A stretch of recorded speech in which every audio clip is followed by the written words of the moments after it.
Bonjour à tous, bienvenue sur Shoot Game TV. Donc pour cette nouvelle vidéo, aujourd'hui on va vous présenter l'Inferno Gen 2 V2 en version premium. On va vous montrer comment le monter dans sa gearbox. Pour vous présenter un peu ce qu'on a là de posé devant nous, on retrouve ici une poche molle Tipman avec une bouteille Tipman en 0,8 litres, un régulateur Storm, une ligne Revolt renforcée. Ensuite, comme base de travail, j'ai pris un LT 595 de chez BO. Dessus, j'ai monté une chambre ProWin, un tensionneur bridge pour le hop-up, un canon Prometheus en 6,20 par 5,50. On a monté aussi un silencieux Revolt. Ici, on a une poignée tactique équipée d'une grosse lampe et de 2 diodes que vous pouvez donc commander à la poignée. Ici, on retrouve une lunette 4x32 avec un point rouge. Et je vous donne rendez-vous pour le montage de l'Inferno dans sa gearbox. A de suite. Donc voilà, on retrouve tous les éléments que j'ai sortis de la boîte de notre Inferno Gen 2 Premium en V2. Donc j'ai déjà dévissé, pré-dévissé la gearbox. On va l'ouvrir. Voilà. Voici l'interne. Donc on va déjà procéder à l'installation de la trigger board que l'on met en place comme ceci. Le petit tournevis qui va bien en mode gros doigt. Voilà. Donc là, c'est vrai que ceux qui ont des grosses papates comme moi, il va falloir y aller tranquillement, pas s'énerver. Voilà. Là, elle est mise en place. Voilà, là c'est bon. Ne serrez pas trop, n'oubliez pas que ça reste quand même de l'aluminium. Ne pas foirer le pas de vis. Ensuite, on va prendre notre Inferno Gen 2. Donc la particularité de celui-ci, c'est que maintenant tout est en aluminium. La partie avant ainsi que le nozzle. Je vais vous l'ouvrir rapidement pour vous montrer l'interne. Ils ont rajouté aussi ce petit ressort de façon à ce que le nozzle revienne dans sa position. Ils ont changé aussi au niveau de la distribution d'air. Donc on va gagner aussi en consommation. Voilà, on remet tout ça en place. On revisse. Voilà. On va mettre en place le tuyau en alimentation d'air, appelé FGL. Pour la vidéo, je ne le serre pas, mais avec une petite clé, pensez à le serrer légèrement. Pareil, attention, c'est un pas de vis en aluminium. Ensuite, on va prendre notre wiring harness que l'on va mettre en place. Donc toujours pareil, il y a une petite gorge ici à faire correspondre à ce niveau-là. Voilà, ça c'est en place. Une fois qu'il est équipé, on peut venir donc le brancher sur notre trigger. Ici. Voilà. Ensuite, on positionne donc les fils et notre Inferno dans la gearbox.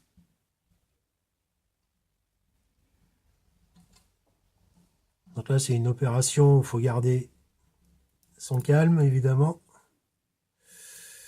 Voilà, on positionne les fils de façon à ce que rien ne gêne. Ici, le tube va sortir donc par le bas, si vous sortez par la poignée. Il y en a d'autres qui le feront sortir par l'arrière. Voilà, ici on va le faire donc par-dessous. Petite astuce aussi que je vous donne, suivant les gearbox, si vous ne pouvez pas caler correctement vos fils, c'est de prendre du scotch d'électricien. Vous faites des petites bandes, vous scotchez vos fils, de façon à ce que quand vous remontez votre gearbox dans votre réplique, en remettant les goupilles, qu'on ne sectionne pas un fil parce qu'il est passé en plein devant la goupille, et ça arrive évidemment assez souvent. Voilà, là on est en place. On va faire sortir le harnais ici par l'arrière. Voilà. Ici, je vais demander un petit coup de main à mon collègue qui tienne le tuyau. Voilà, si vous êtes deux là pour cette opération, c'est quand même pas plus mal.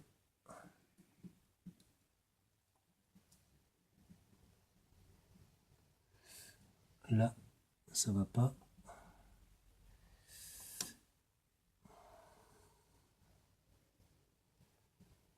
Tac. On va passer ici. Voilà.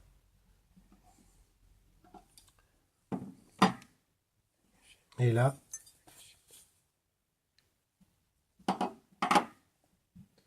on va venir ensuite repositionner notre gâchette. Donc là, on a pris une petite gâchette speed que l'on met en place.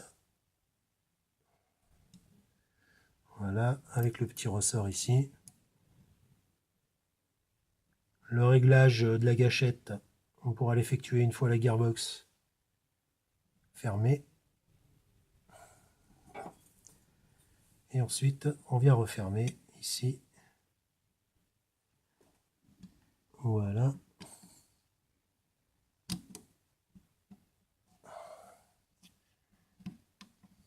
Tout est en place. Ici le fil, là. Là, on est bon.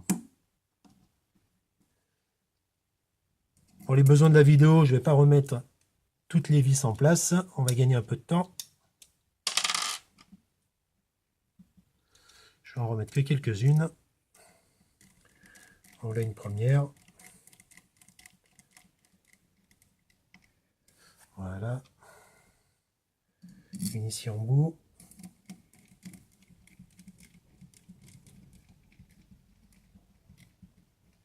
Voilà, pensez non plus à ne pas trop serrer. Ensuite, une fois qu'on est dans cette position, on peut, je te remercie Jérémy, prendre donc notre connectique ici avec un Macroflex en 6 mm que l'on positionne, voilà, pour alimenter en air. Ensuite, on vient connecter notre FCU et on alimente le système donc avec notre batterie que l'on vient brancher ici. Ensuite, particularité donc, le petit tournevis qui est fourni dans la boîte. Ça va nous servir donc à régler le dwell. Donc ça, c'est le débit d'air. Ça va être l'ouverture au niveau du solénoïde. Plus ou moins d'air. Et ensuite, notre ROF. Donc ça, c'est la cadence de tir. Vous l'avez, c'est marqué. Vous verrez, là, on voit peut-être pas bien sur la caméra, mais ici, on a ROF. Et ici, nous avons le dwell.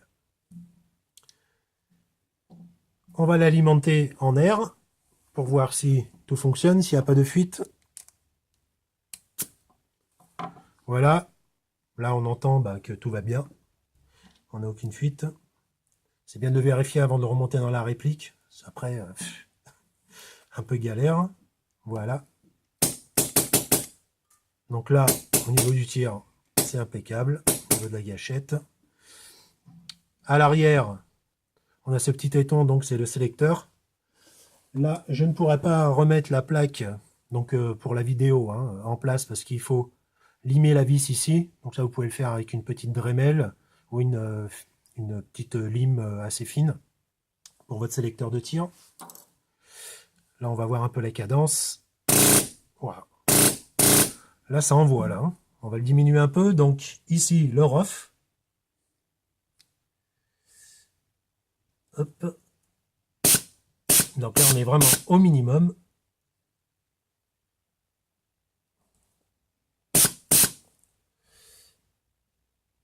Hop.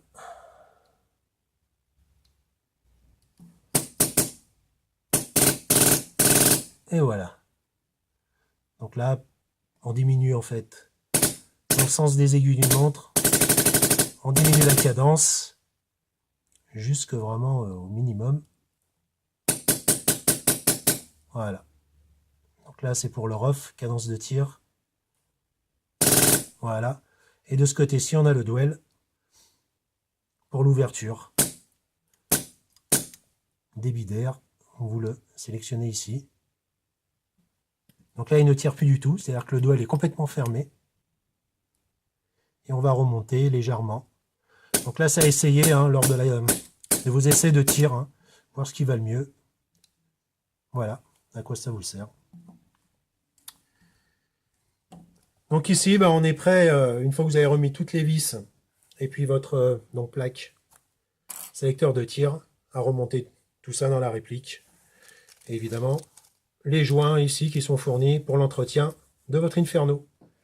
Pour finir cette vidéo, un dernier petit conseil de shoot game, si votre budget le permet, achetez-vous une gearbox vide, ça vous permettra de garder la gearbox AEG complète et de pouvoir switcher si vous avez envie de changer. Pour toute autre question, n'hésitez pas à contacter nos revendeurs Wolverine présents dans l'Hexagone ou bien sur notre site internet shootgame.fr. Et moi je vous dis à bientôt sur Shoot Game TV pour une prochaine vidéo.